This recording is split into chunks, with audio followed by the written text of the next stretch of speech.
Hello, everyone. Hi there. So, George had a birthday just a few days ago. So, well into his 60s now. And last year, with his big 60th birthday, we had a conversation about milestones, things that he was still looking forward to doing, what really was important to him. And we thought to just pick that up again and just see where the conversation goes. So he was quite brave and said that I could just fire away. And in the Afrikaans version, it took an interesting turn, actually. So we're not going to try and duplicate the Afrikaans version. So if you would like to hear more questions and answers, and you are able to understand Afrikaans, please also listen to that one. So we'll see where this one goes. Yeah, so last year we were talking about milestones and the things that you still planned or felt very serious about. And how did that work out in the year? I've achieved all. There he goes again. Next question. Did that lead to any more milestones? Oh, no. He's making it difficult for me now. No. The one thing that I have to say is, and here I have to be quite honest, there was a period after my previous birthday where I felt old. That's interesting. You didn't say anything. I kept it to myself. When you're that old, you don't talk about everything. But it's almost as if, you know what, I have to be careful to do this. I'm not as young as I used to be. It's like a real stepping stone, like a real moving into a next phase. Yeah. Even if emotionally. Yeah, I mean, officially, you regarded as a pensioner. Yeah. I mean, you're across a certain threshold. Yeah. There's no turning back. Now it's downhill. But it's Yes, it's like a psychological. unconsciously, It's psychological. it's there. And I have to say, I've decided within this year, you see how it helps to talk to you, because things come to the surface and I realize what. But it was also a certain frustration because I felt unfit. I did a lot of work writing and setting up programs and new curricula and all of that. So I was very busy. I was inactive. Physically. Yes, and I felt, my body felt it.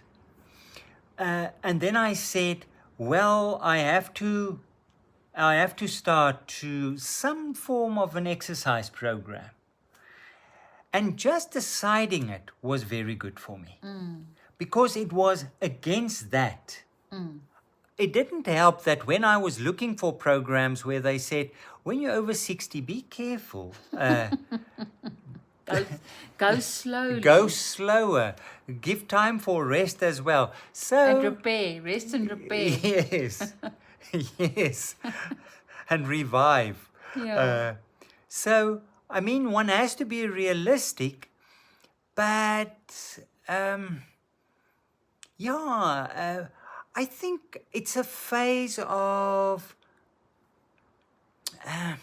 it's more laid back to a sense. You don't have to prove anything. It's as if one, as you get older, you come home into yourself. Yeah. It was also a sense that I got, especially with your work with the spiritual direction training and all that, as if you sort of landed somewhere that felt solid and felt that you were making a real difference and biting into something real and substantial. Was that how you experienced it? Yeah, and it was actually ironic because last year we did the refresher course, so that was already being involved in spiritual direction training and so on. That was very nice. But then we planned this curriculum right from the bottom up, Scratch, yeah. right from scratch. And it was quite challenging. And I was thinking to myself, when other people are starting to plan their retirement, I'm beginning something new and so on, for which I'm very, very grateful, and doing something that I love that much. And getting such pleasure out of it. Yeah. And it is solid and substantial. Yeah. I have to say, the longer I'm busy with that, and the spiritual direction plays into that very strongly, is the deep gratitude for the spiritual journey and for where it has led me, and for opportunities opening up. But not only opportunities, it's more than that. It is a homecoming. Nothing to prove, nothing to protect. It's a safe space, and it's solid. It's a spirituality that covers all the bases. In this phase of my life, whether there's suffering, I have a spirituality that can address that.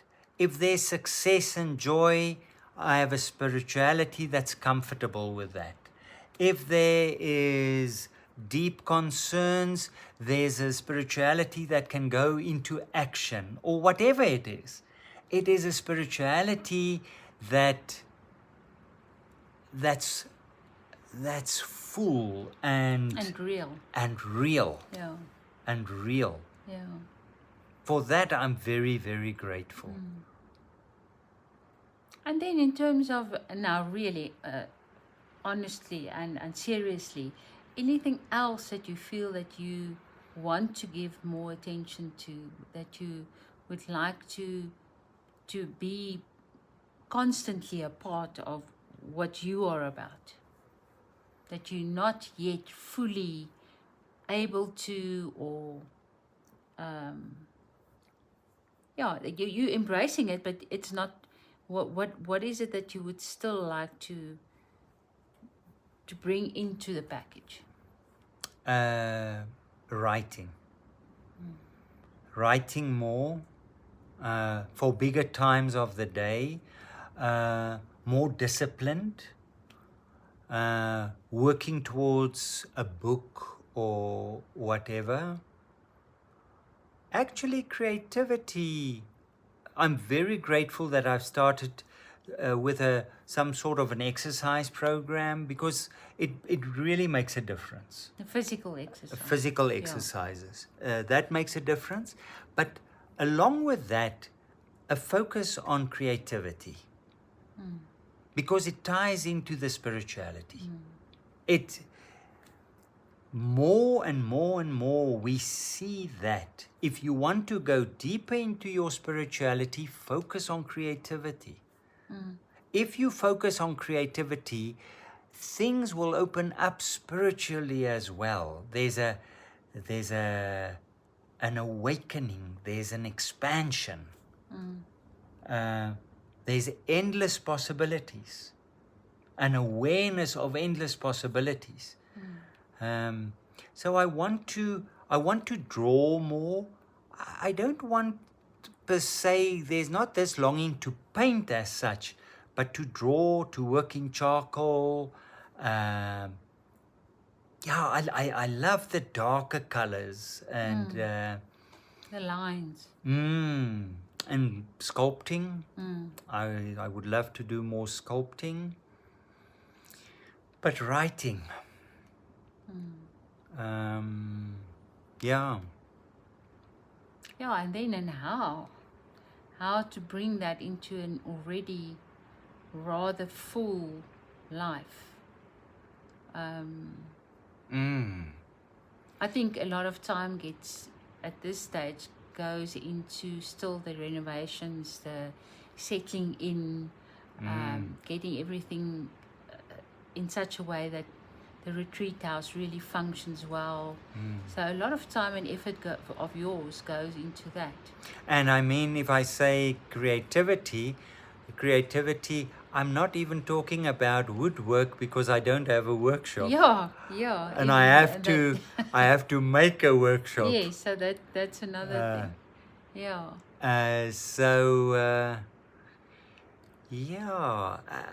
But I think even if it's in small increments, Yes. small bites, Yeah. so to speak, and just begin and start doing it. And stick to it, almost like the exercise program. Yeah, the physical exercise program, because I've changed my morning pattern, and I mean it's effort. It's a discipline. Yeah. But it's lovely because there's such a lot of side effects and other things. Good side effects. Yes, walking with the dogs and discovering that there's a little daykertjie living in the garden, because in the mornings it's very, very early when we go for a walk, and this little thing is almost waking up. It's a little bit still dear mekaar. So just in 30 seconds, what does this all boil down to?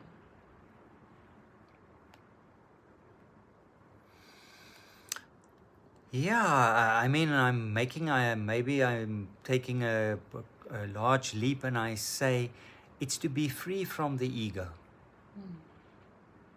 And to go back to basics. To go back to basics,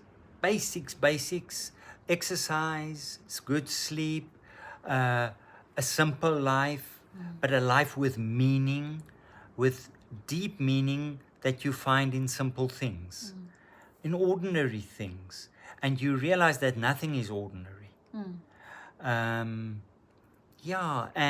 you don't have to prove anything or do it to impress anybody, but it's something that stirs in you, and you want to get to that, because you know if you do that, it will lead to a deepening, or So if you have any more questions for George, I think fire away. And yes, lovely to get all of this from his mouth. So we'll chat again next week. Thank you very much, everybody. I just have to say, with my birthday, I came under the impression of all the wonderful people in my life, for which I'm really, really grateful. And thank you for all the messages, but keep well on that side. Goodbye, everyone. Bye-bye.